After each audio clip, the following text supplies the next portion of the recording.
Today, I am going to rank the bosses of Sekiro Shadows Die Twice.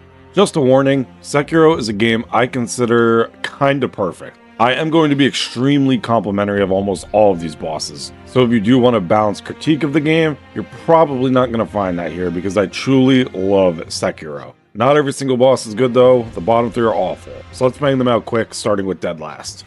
The Headless Ape is reused content from a boss fight we saw earlier in the game, and it's also a gank boss. I can obviously look past reused content when it comes to the mini bosses in Sekiro, but for one of the major boss fights, I have a problem with this. And this is especially annoying because it's a boss we thought we killed already, which cheapens that.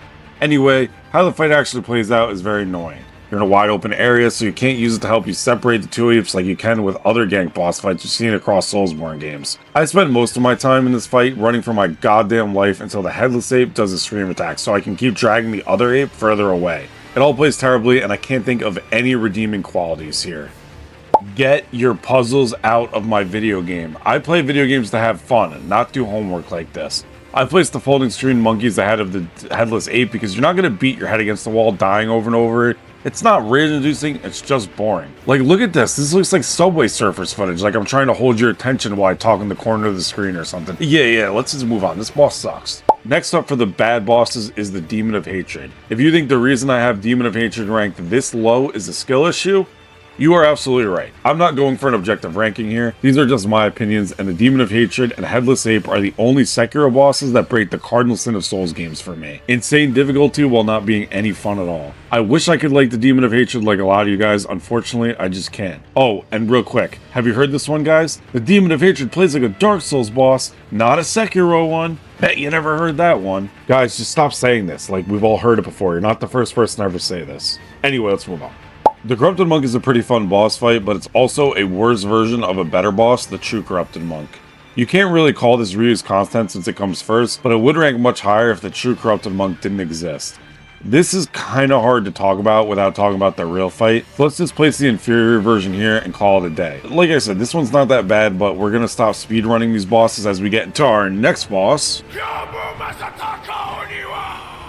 Very cool. Thank you for the help, Mr. Guy with the Demon. I've always thought this is an odd choice for our first major boss for this game. His wide sweeping attacks from his glaive are a little odd to deflect, and I would have liked the first real boss to be more of a standard sword duel of katana versus katana. A boss fighting on horseback was also a great idea, but I think this could have been done a bit better. Because with Gyubu, the horse doesn't add much to the fight besides making him run away and giving you some time where you just wait for him to come back. There are times you start getting into a good rhythm for the fight, only for him to leave for a few moments, and it makes the fight's pace a bit awkward. There's nothing that stands out here otherwise besides the fact he's the first main boss. Overall though, you are getting standard Sekiro combat here, and not something like a brutal gank with the Headless Ape, or switching up the formula for a brutally difficult boss, or a fucking puzzle. That's enough to be a huge step up on its own. Gyubu only places this low because Sekiro's bosses are just that good. Even if he is mediocre compared to what comes next, I still enjoy fighting him. I'd rather have him exist than not be in here at all. The Divine Dragon is one of the best bosses From Software has ever made when it comes purely to presentation. The fight is just seriously cinematic as hell. The dragon looks like an all-powerful god, and he makes you feel like an ant in comparison. Fighting him on top of clouds is just an amazing feeling. The gameplay couldn't be more simple. You go to the electrified tree and send the lightning at the Divine Dragon until you get a death blow. He ranks on the back half of the list because, well, the bottom line is From Software put all of their talent points into spectacle and they had none left over to spec into gameplay and mechanics. But that's fine when they knock the visuals and feeling of this fight out of the park like this. The only real problem I have with the fight is the tedious and obnoxious Phase 1. It overstays its welcome and I don't think it adds anything to the fight overall. It could have just spawned you in against the dragon from the start. Bosses that are all about visuals and presentation can be hard to write a YouTube script for. So while you look at this beautiful ass boss, I'd like to ask if you are enjoying the video to consider liking it and subscribing for my future content. I got a lot more Souls content on the way, and I do want to apologize because the sure ending was not unlocked on my PC or Xbox. I did this one on my brother's PlayStation years ago, so I didn't have time to replay Ishin Ashina before doing this ranking. Back to the video with the True Corrupted Monk. The True Corrupted Monk is found in the endgame, right before the iconic Fountainhead Palace, one of the best areas in FromSoft history actually. The monk fights you with a glaive, and Phase 1 comes down to a straightforward duel against another warrior. It's not very complicated, but the fact this arena is so beautiful looking and the fight takes place on a bridge means it doesn't really matter. It's gorgeous and the OST is a banger and one of Sekiro's best. Much like our last boss, they once again nailed the fuck out of presentation. In Phase 2, the monk sends shadows at you, and honestly guys, it gets to be a bit much. I replayed the fight doing all 3 phases as well as getting the death blow on him and while I transitioned into Phase 2 a few times each to refresh my memory. And I gotta say, it's more enjoyable to just cheese him in that Phase 2 transition. I think the fact his moveset isn't the most complex starts to show when you do this for 2 phases straight.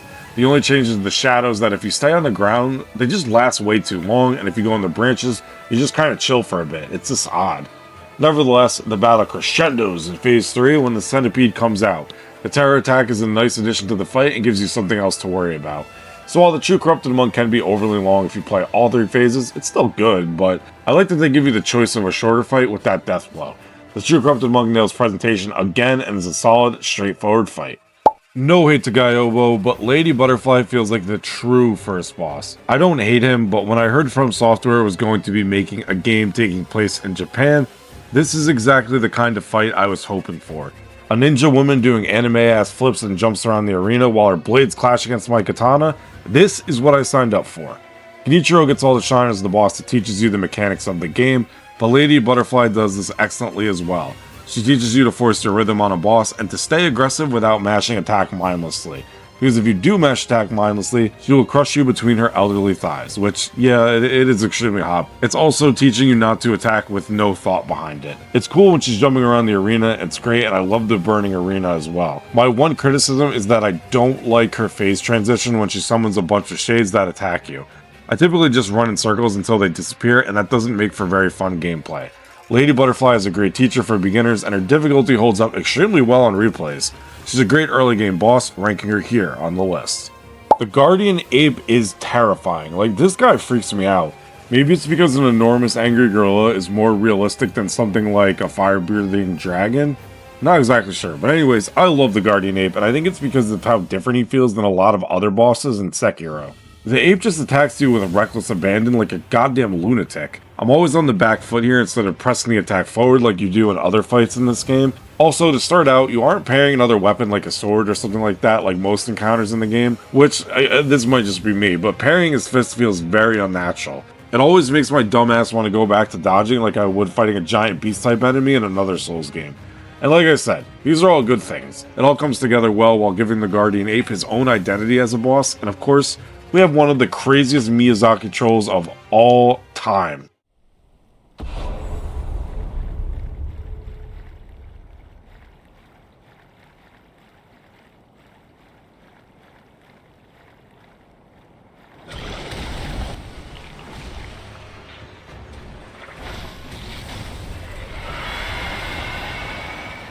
This is such a crazy fake out, and I laugh whenever I think of my first time doing this. I realized because of how intense the fight was, I was holding my breath and gripping my controller hard. So I let out a sigh of relief and put my controller down, only to hear the music start back up, and I got destroyed before I knew what was happening.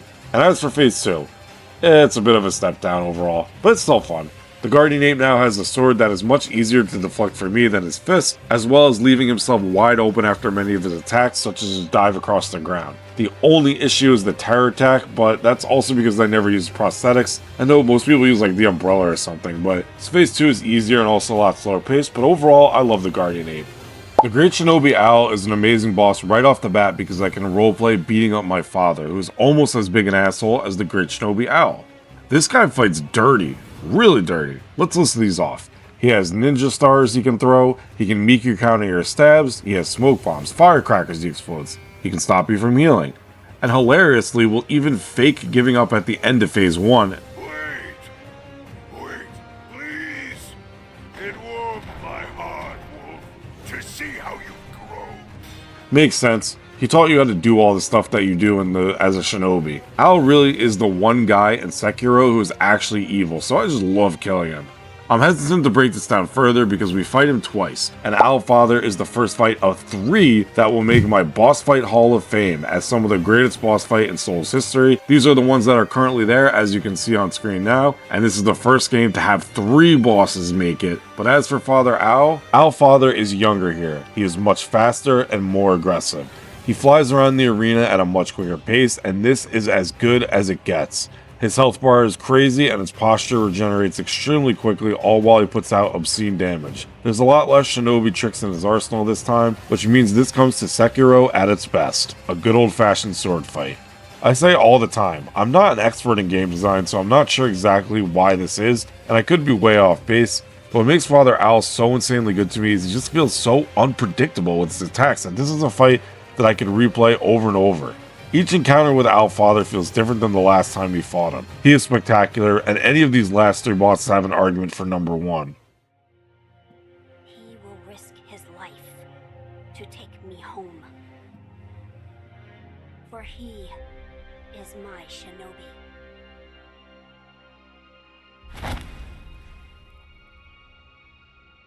My lord, I have come for you. This will only take a moment.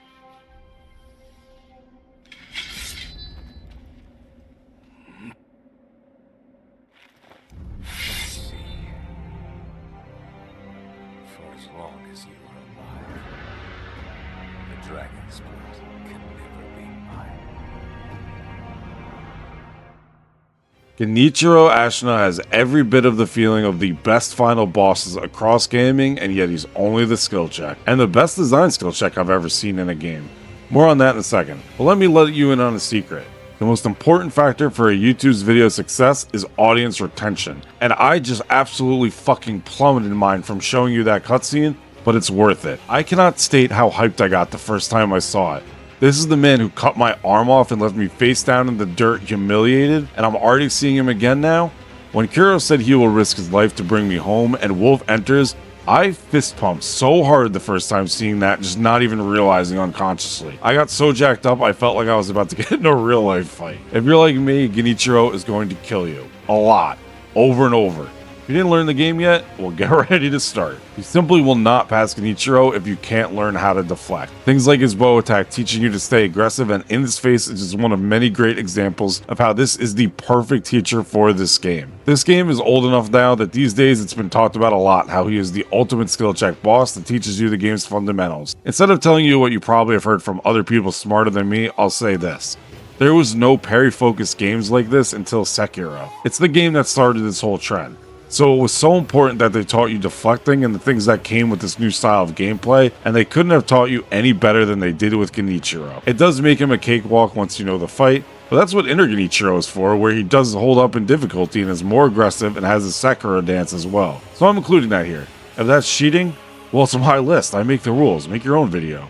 I tried to justify myself that this is the number 1 boss, but in the end he's not. He's the perfect skill check, but Sword Saint Ishin is the perfect final boss. Get ready for the fight of your life. It's always been a running joke that Souls bosses are past their prime and a shell of their former self. That's just not the case here. The Sword Saint is back in his prime, equipped with the mythical Mortal Blade.